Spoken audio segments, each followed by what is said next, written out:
নমস্কার বন্ধুরা, ঝর্ণা কিচেন সবাইকে স্বাগত। আশা করি সবাই ভালো আছেন, আমিও ভালো আছি। আজকে আরেকটি রেসিপি নিয়ে আসছি।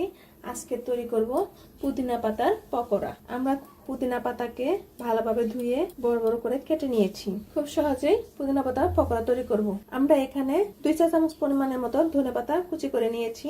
বড় সাইজের একটি পেঁয়াজ কুচি করে নিয়েছি।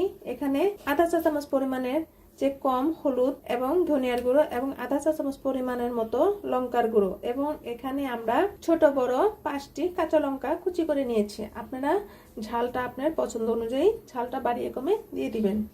আর আমরা এখানে 3 চামচের পরিমাণের মতো আমরা স্পুন চামচ দিয়ে 3 চামচ পরিমাণের মতো আমরা এখানে ময়দা নিয়েছি, এবং 3 চামচ পরিমাণের মতো আমরা এখানে বেসন নিয়েছি, আর পরিমাণ মতো লবণ, আর এখানে একটি ডিম। খুব সহজেই তৈরি করব।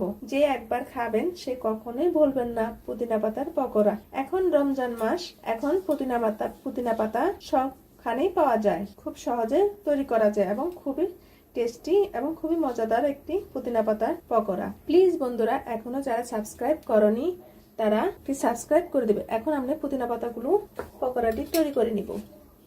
আমরা পুদিনা পাতার এখানে একে একে ধনে পাতা কুচি, পেঁয়াজ কুচি, লঙ্কা কুচি, হলুদ গুঁড়ো, ধনিয়ার গুঁড়ো সব একত্রে দিয়ে দিব, এবং 3 চা চামচ পরিমাণের মতো ময়দা দিয়ে দিব, এবং 3 চা চামচ পরিমাণের মতো বেসন দিয়ে দিব। খুব সহজেই তৈরি হয়ে যায়।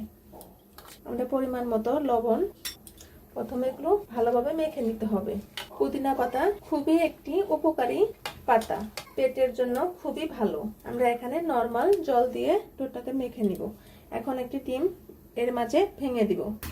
আগে জল দিবেন না, আগে ডিমটা মাখার পরে যদি জল লাগে তাহলে দিবেন। আমার জল হালকা লাগবে, এজন্য আমি হালকা পরিমাণের মতো দিয়ে দিব। আগে ডিমটা ভেঙে ফাটিয়ে এটার সাথে মাখিয়ে নেবেন। যদি জল লাগে তাহলে জল দিবেন, আর যদি জল না লাগে তাহলে জলের প্রয়োজন নেই। আর একটু লাগবে জল আমাদের।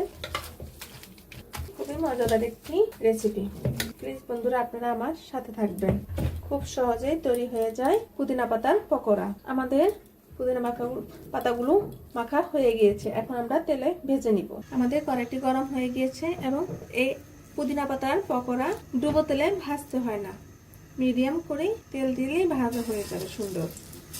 এভাবে আমরা পুদিনা পাতা পকোড়াগুলো দিয়ে দিব একসাথে। আমরা পকোড়াগুলো একবারে সবকটি দিয়ে দিয়েছি। এখন আমরা একটু পর আমরা উল্টিয়ে নিব। দেখুন আমরা এখন উল্টিয়ে নিচ্ছি। কি সুন্দর কালার চলে আসছে পকোড়াগুলো। এখন রমজান মাস, আপনারা ইফতারিতেও খেতে পারেন, এবং গরম ভাতের সাথেও খুবই মজাদার একটি রেসিপি। এভাবে আমরা একটু করে উল্টে নিব। আমরা এখন পকোড়াগুলো এভাবে বারবার উল্টিয়ে পাল্টিয়ে নিব, যাতে পকোড়াটা সহজেই ভাজা হয়ে যায় এবং খুব কম তেলেই পকোড়াগুলো তৈরি হয়ে যায়। আমরা এভাবে এখন ভালোভাবে উল্টিয়ে পাল্টিয়ে নিব। আমাদের পকোড়াটি তৈরি হয়ে গিয়েছে, এখন আমরা নামিয়ে নিব।